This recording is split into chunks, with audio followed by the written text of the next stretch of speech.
आपका colour theme भी हो सकता है। जिस आइडेंटिटी से आपका बिजनेस जाना जाता है उसको बोलते हैं ट्रेडमार्क। तो ट्रेडमार्क रजिस्ट्रेशन कराना क्यों इंपॉर्टेंट है? आपको अगला स्टेप ट्रेडमार्क कंपलसरी नहीं है। सरकार ने नहीं बोला कि आपको बिजनेस बनानी है तो ट्रेडमार्क आपको कराना पड़ेगा, लेकिन करवाना इंपॉर्टेंट क्यों है? सबसे पहला, अगर आप अपने ब्रांड को, जो भी आपने लोगो बनाया है या आपने नाम रखा है या डिफरेंट फॉन्ट स्टाइल रखा है, कोई डिजाइन बनाया है, कोई जिंगल बनाया है, कोई टैगलाइन बनाएंगे, उसको ट्रेडमार्क कराने का सबसे पहला फायदा सिंपल है कि आपको उसके बाद कोई कॉपी नहीं करना, क्योंकि आपका ट्रेडमार्क रजिस्टर्ड है। आप लोगों ने कई अपने नाम कोई ब्रांड लोगो देखा होगा तो उसके ऊपर देखा होगा किसी ने TM लिखा हुआ है, किसी ने R लिखा हुआ है। तो ये बड़ा जनरल सवाल आता है कि सर इसका क्या डिफरेंस है? तो इसका बहुत सिंपल डिफरेंस है। TM अगर लगा हुआ है दैट मीन उसने ट्रेडमार्क अप्लाई कर रखा है रजिस्टर कराने के लिए और वो पेंडिंग है, रजिस्टर हुआ नहीं है। लेकिन जब रजिस्टर हो जाता है और सर्टिफिकेट आ जाता है तो आप ब्रांड के आगे R लगा सकते हैं। तो जिस ब्रांड पे R लगा है दैट मीन वो रजिस्टर्ड ट्रेडमार्क है। तो ये अपने ब्रांड लोगों के साथ लगाया जाता है दुनिया को बताने के लिए कि हमारा ट्रेडमार्क अप्लाइड है, रजिस्टर्ड है कि है ही नहीं। तो पहला एडवांटेज हो गया, कोई कॉपी नहीं करेगा आपको। दूसरा हो गया कि आप किसी और को कॉपी नहीं करेंगे। जब ट्रेडमार्क आप फाइल करने जाएंगे तो आपको तो नहीं पता है कि ये नाम किसी के पास है कि नहीं है। आप मैक्सिमम क्या करेंगे, गूगल सर्च कर लेंगे। गूगल सर्च में मिल गया तो मिल गया, लेकिन ऐसा तो नहीं है हर बिजनेस गूगल पे है। तो जब आप ट्रेडमार्क फाइल करने जाएंगे तो आपको ये भी पता लग जाएगा कि इस सेम नाम से कोई और ट्रेडमार्क है कि नहीं है। सर क्वेश्चन बात नहीं। तो दूसरी एडवांटेज ये है कि आप किसी और को कॉपी नहीं कर रहे हैं और कोई नया केस अपने सर पे बोल नहीं ले रहे हैं। तीसरा कॉम्पिटेटिव एडवांटेज तो आपको मिलती है क्योंकि आपका रजिस्टर्ड ट्रेडमार्क है तो कोई कॉपी करने की आपकी हिम्मत नहीं करता है। चौथा, एक तो होता है नाम आपने एग्जैक्ट कॉपी कर लिया और एक होता है सिमिलर, सुनने में या दिखने में या बोलने में या वर्ड्स में सिमिलर है, डिसेप्टिवली सिमिलर बोलते हैं। तो जब आप ट्रेडमार्क करा लेते हैं डज नॉट मीन कि बिल्कुल सेम कोई कॉपी नहीं कर सकता है, उससे सिमिलर ट्रेडमार्क भी कॉपी नहीं कर सकता। इसका सबसे अच्छा एग्जांपल है दिल्ली का ही स्टडी है, स्टारबक्स कॉफी। स्टारबक्स कॉफी कितने लोग जानते हैं? और जो दिल्ली के रहने वाले हो सरदार बख्श कॉफी कितने लोग जानते हैं? नहीं जानते। सरदार बख्श कॉफी दिल्ली में ही पंजाबी बाग में एक चेन आउटलेट शुरू हुआ स्टारबक्स के बिल्कुल बगल में। कॉफी भी अच्छी बनाता था, बहुत सस्ती भी बेचता था और उसने नाम सरदार बख्श कॉफी रखा। अब स्टारबक्स से ना स्पेलिंग सिमिलर है इसकी, लेकिन सुनने में स्टारबक्स सरदार बख्श सुनने में वो सिमिलर लगता है। थोड़े दिन तो स्टारबक्स ने देखा कि एक दुकान खुली है, चल मेरे को फर्क पड़ता ही नहीं पड़ता, लेकिन धीरे धीरे उसने 3 साल में बहुत ब्रांचेस कर ली। तो 2018 में स्टारबक्स ने उसको सू किया ट्रेडमार्क इंफ्रिंजमेंट के लिए और कोर्ट ने स्टारबक्स के फेवर में दिया। मैं इस एग्जांपल से आपको ये समझाना चाह रहा हूँ कि सेम ही नहीं सिमिलर ट्रेडमार्क भी आपका कोई कॉपी नहीं कर सकता। क्योंकि कोर्ट की जब जजमेंट हुई तो इसको अपना लोगो चेंज करना पड़ा और सरदार जी बख्श, एक तो वर्ड्स में उसने चेंज किया और लोगो जो सिमिलर था उसका स्टारबक्स से वो भी उसको चेंज करना पड़ा। तो ध्यान रखिए बिजनेस स्टार्ट करते हुए ही कि आप किसी और को भी कॉपी ना कर रहे हो। और दूसरा एडवांटेज क्या है कि आपका नाम सेम या सिमिलर भी कोई कॉपी नहीं कर सकता। इससे अगला स्टेप क्या आता है? आपने कंपनी बना ली, आपने ट्रेडमार्क रजिस्टर करा लिया, उसके बाद क्या होता है?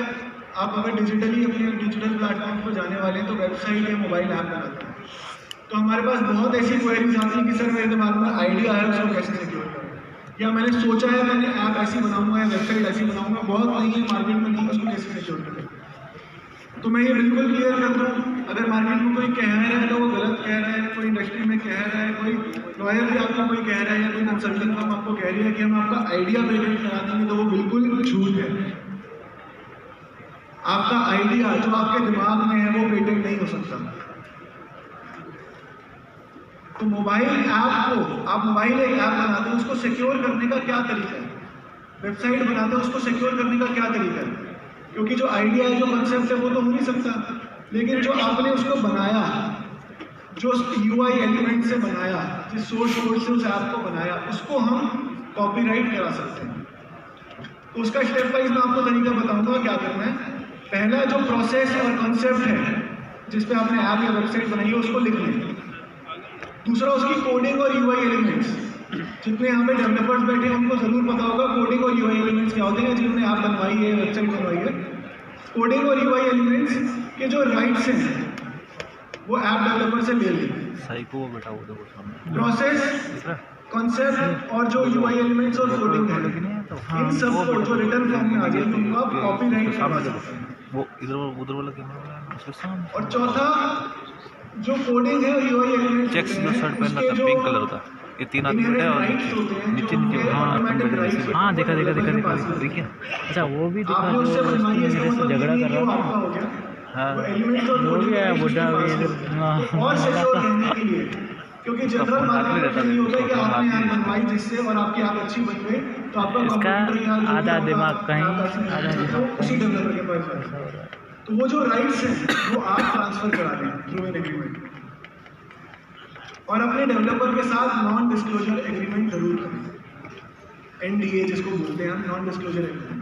नॉन डिस्क्लोजर एग्रीमेंट का मतलब होता है कि मैंने कोई इंफॉर्मेशन, कोई तरीका, कोई कंसेप्ट आपको डिस्क्लोज किया तो आप किसी और को डिस्क्लोज नहीं कर सकते हो, उसको हम बोलते हैं नॉन डिस्क्लोजर एग्रीमेंट। अगला और मोस्ट इम्पॉर्टेंट स्टेप जो सबसे ज़्यादा लोग इसमें फंसते हैं वो आता है हायरिंग ऑफ एम्प्लॉइज या एम्प्लॉय मैनेजमेंट की टाइम। तो कोई एक बहुत मेजर प्रॉब्लम जिसकी एम्प्लॉय टीम है, छोटी बड़ी जैसी भी टीम है, क्या सबसे बड़ी प्रॉब्लम आती है एम्प्लॉइज के साथ, कोई बताएगा?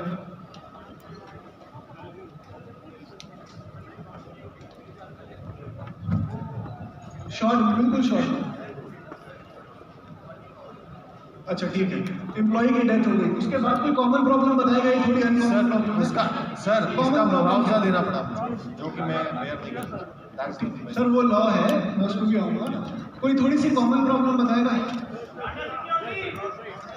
फ्रॉड, डेटा सिक्योरिटी, बिना नोटिस के छोड़ के चले जाते हैं, कोई बोल नहीं रहा, मैं बता रहा हूँ।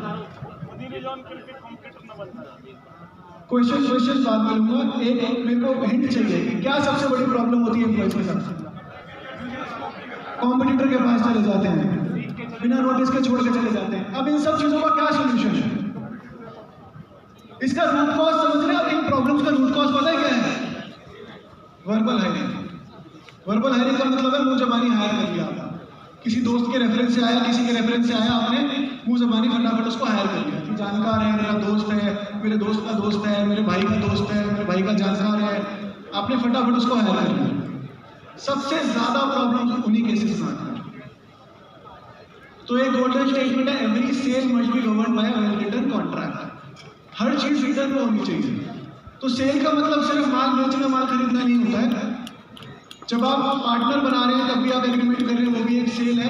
जब आप एम्प्लॉय हायर कर रहे हैं वो भी एक बहुत इंपॉर्टेंट सेल है आपकी कंपनी की, क्योंकि वो आपका जो एम्प्लॉय है वो आपके फ्यूचर में आप किस तरीके से, किस एंगल में ग्रो करेंगे, बहुत बड़ा रोल रखता है। तो every cell must be governed by well written contract. Employees को हायर करते हुए ही आपको उनके कॉन्ट्रैक्ट साइन करने चाहिए। तो सबसे पहला पॉइंट, नो वर्बल एम्प्लॉयमेंट। दूसरा, आपके एग्रीमेंट प्रॉपरली ड्राफ्ट होने चाहिए। कई लोग यहाँ पे कंजूसी कर जाते हैं और फटाफट गूगल से डाउनलोड करते हैं जो फॉर्मेट मिलता है